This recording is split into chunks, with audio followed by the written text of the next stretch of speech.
Hi everyone, I'm Barry Stagner and this is his channel Newsbreak. Turkish warplanes have bombed parts of northeastern Syria at the start of an offensive which has now led to conflict with the Kurdish-led allies of the United States. Turkish President Recep Tayyip Erdogan said the operation was to create a, quote, safe zone, end quote, cleared of Kurdish militias, which also will house Syrian refugees. And the strikes caused civilian casualties, Kurdish-led Syrian Defense Forces said. The offensive was launched just days after President Donald Trump controversially withdrew U.S. troops from northern Syria, a decision announced after a phone call with Mr. Erdogan that sparked widespread criticism at home and abroad for the president. The Kurds, a key U.S. ally in defeating ISIS in Syria, guard thousands of ISIS fighters and their relatives in prisons and camps in areas under their control, and it's unclear whether they will continue to be safely detained.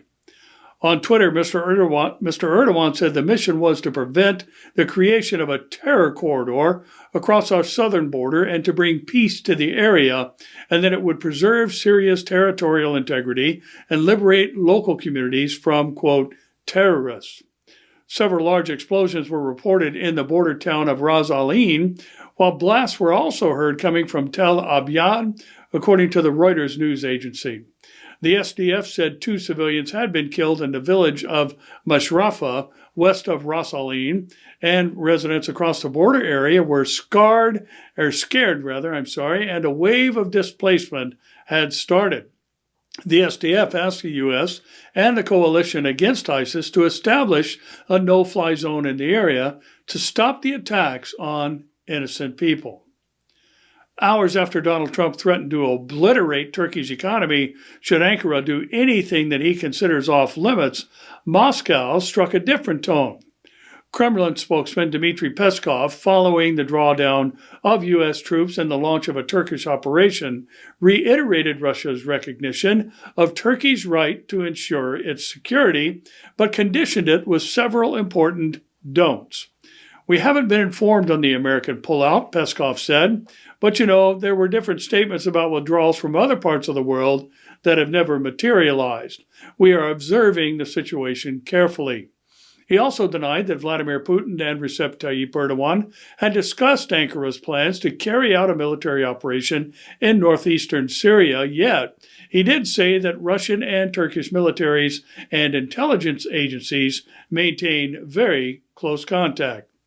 And despite its wise posture on the issue, Moscow is wary that the Turkish operation may upset its own important projects, among them Russia's brainchild, which is the Syrian Constitutional Committee. It is important to refrain from any actions that may create obstacles on the path of Syrian settlement, Peskov said.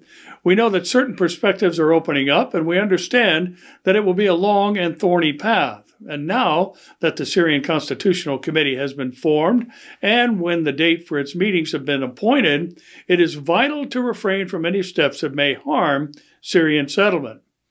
Russia's primary concern is the future of the committee, and it is sending a message to Turkey that its offensive in northeast Syria must not impede the committee's progress. The Kremlin knows Turkey is committed to the postulate of Syria's territorial and political integrity, to the understanding that Syria's territorial integrity is the point of departure, Peskov said. Well, the interesting part about this recent activity in this particular part of the world is that it falls directly in line with the nations that will participate in the future invasion of Israel as recorded in Ezekiel 38 and 39. This giving us today's reminder to keep looking up.